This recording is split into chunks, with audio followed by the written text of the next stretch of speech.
Declan Patrick MacManus, OB, known professionally as Elvis Costello, is an English singer-songwriter.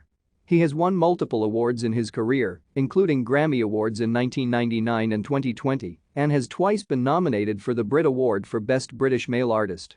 In 2003, he was inducted into the Rock and Roll Hall of Fame. In 2004, Rolling Stone ranked Costello number 80 on its list of the 100 greatest artists of all time.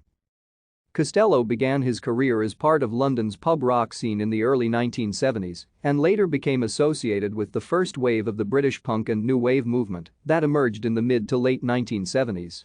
His critically acclaimed debut album My Aim Is True was released in 1977. Shortly after recording it, he formed The Attractions as his backing band. His second album This Year's Model was released in 1978 and was ranked number 11 by Rolling Stone on its list of the best albums from 1967 to 1987. His third album Armed Forces was released in 1979 and features his highest charting single, Oliver's Army. Thank you for watching. Like and subscribe if you would like to view more of our videos. Have a nice day.